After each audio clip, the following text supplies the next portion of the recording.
So this video is going to be a little different than my other keyboard reviews because I am not going to do a detailed review of this TUF Gaming K7 keyboard.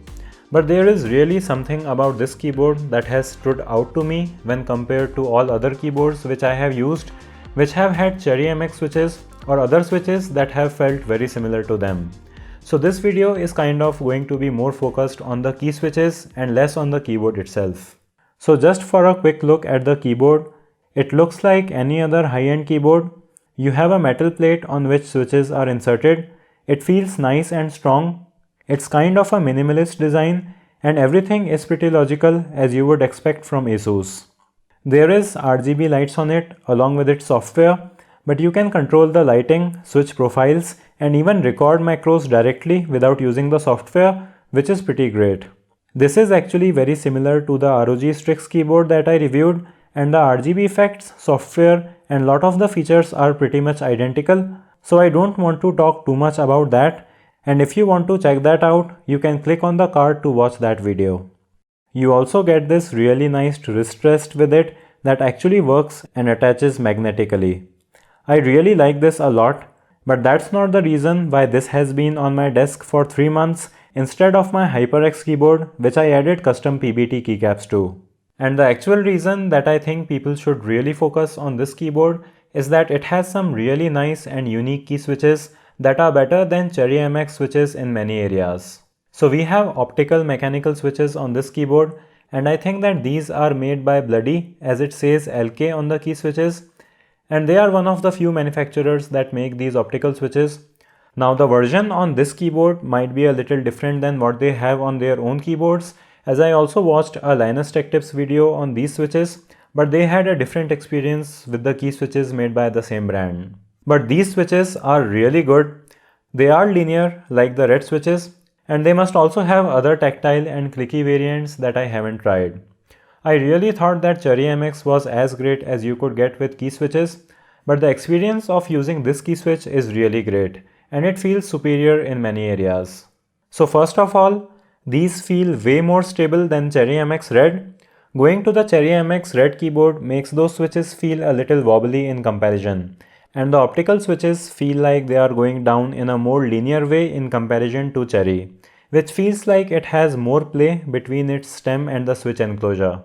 These need slightly more actuation force at 47 grams versus 45 grams on the Cherry Red switch, but they feel noticeably harder to press compared to Cherry switch, but the red switch also sometimes feels a little too light for me. Now I know that there are Cherry black switches which are harder to press, but finding them in India is really tough, so I haven't tried them.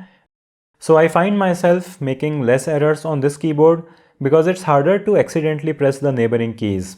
And even though the actuation point is higher at 1.5 mm compared to 2 mm on Cherry Red switches, I can type faster without being cautious about hitting the wrong keys like on Cherry Red switches.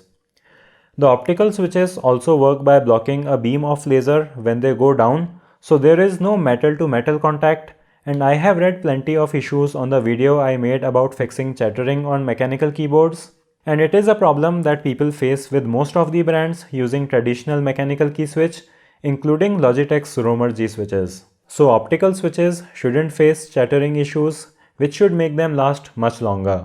And they also say that the durability is rated at 100 million key presses instead of 50 million on the Cherry switches, which isn't surprising. Another really great feature on these key switches is that they are IP56 water and dust resistant, which Cherry MX switches are not.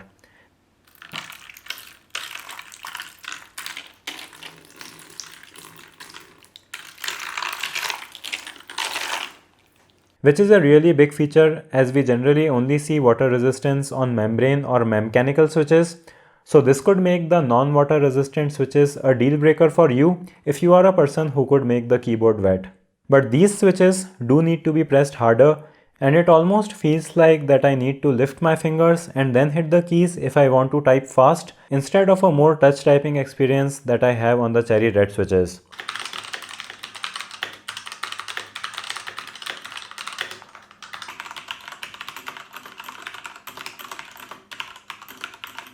Now you might like this quality or dislike it depending on how you want to use your keyboard, but I am sure that Bloody must also make lighter key switches, so they might have a better option that I have not been able to find. So I am not declaring these key switches to be an absolute winner over the Cherry MX switches, but I think that there are many features on this optical key switch that is worth looking into.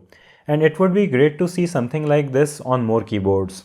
I think that Asus went with this key switch instead of Cherry just because they wanted to have a proper water resistant mechanical keyboard to go with their tough theme.